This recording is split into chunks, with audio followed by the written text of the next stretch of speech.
We are Liquid Light Factory, and by we, I mean myself, Nick here, and Bradley. We decided to form this company as a combination of what both of us do, or all three of us do day to day. So, as most of you know, we own a video production company called Menagerie Studio, and Brad has a woodworking shop called Both Studios. And I'm going to tell you a little bit about how Liquid Light came to be. So the inspiration behind the company actually started with an initial proposal that we filled out for an RFP that was sent out from the Erie County Redevelopment Authority. They are currently working on redeveloping the old EMI site on 12th and Cherry, and they were looking to hire somebody to put in a public art installation.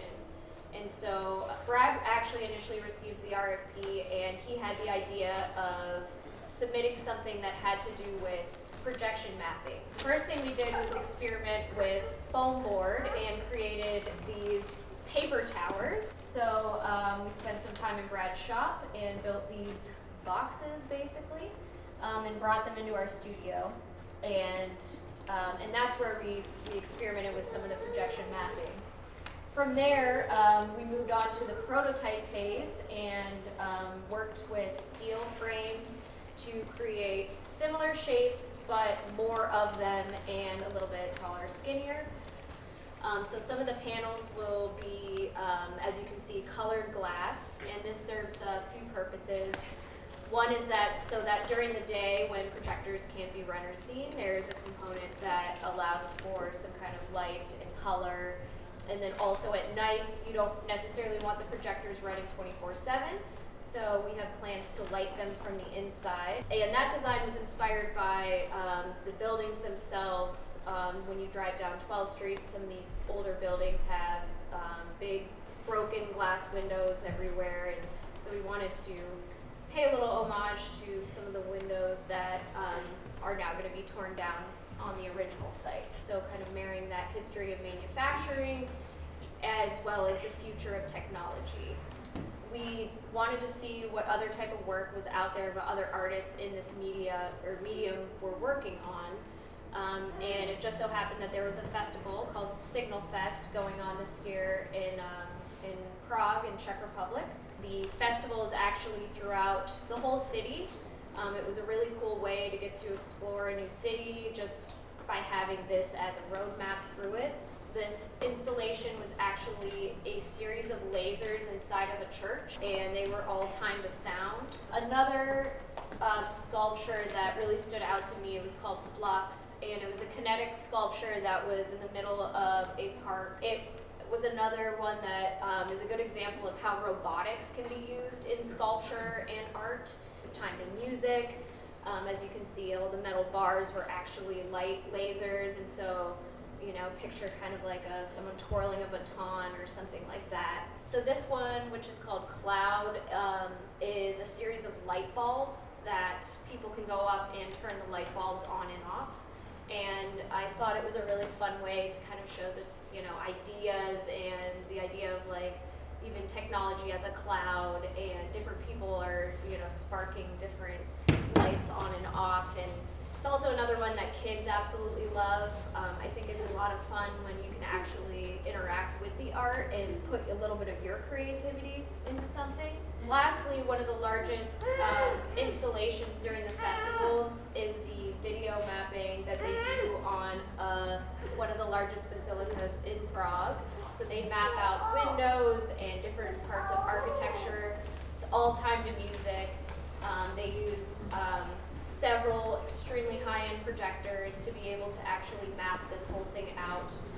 It takes a giant team of people to do this, and that's something we really want to see in Erie. So that's why we're doing this. All right. So a little bit about why we're doing this and the development behind our creation in here. So this installation is called Let There Be Light, and the building we're in is called FEED.art Center. It's under renovations right now, but Benton, his vision is to have installations like this throughout the whole building eventually. So the concept behind the visuals in here is creation or creativity. both from a scientific or a spiritual sense, all life starts and evolves from light. When you first walk in on the left, the small towers are interactive. By pressing some of the buttons, you can change the colors or the visuals on the smaller towers. And then that leads us into the chevrons. And the shape of the chevron symbolizes movement. You start with balls of light or, photons, so to speak, and then it morphs into these different stages of creation, whether it's from an evolutionary standpoint or biblical. Each chevron stage symbolizes a different phase of that creation. So starting from the void to the creation of the universe and planets and solar systems to life and water and environments. And so, which is also tied in by what you're hearing through the soundscape.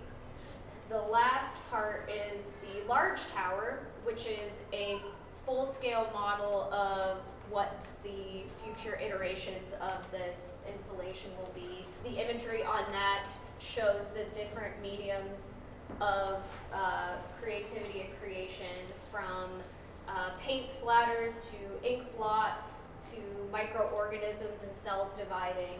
That was the inspiration behind the imagery on the larger tower. Lastly, the soundscape itself is a collage of sounds inspired by the visuals that are on the chevrons. So animal sounds, environmental sounds, and then the meditation music that backs it is associated with a frequency that is meant to heal your creative center. So from a very mystical standpoint, it is also associated with creativity. This was a way for us to actually experiment and see if, we can do this on a larger scale, and also if there is interest within our community to see more art like this here. We're very excited about it because it sparked a lot of new ideas and creativity within our skill set as well. The soundtrack is specific to this exhibition, or will it also be in the EMI? So the soundtrack and actually the chevrons themselves were specific for this installation. We felt that there needed to be something on that wall, and kind of inspired by the space to put that there. The idea for the future permanent installation is to be able to change the visuals, so whether it's seasonally or collaborate with different artists to create different visuals. There will be some kind of sound associated with that depending on what the installation at the time is. So that is one of the cool things about art like this, is you can change it. You can, by simply messing with the images and collaborating with different artists, you can give it an entirely new look and new feel as well. Thanks again for coming, everybody.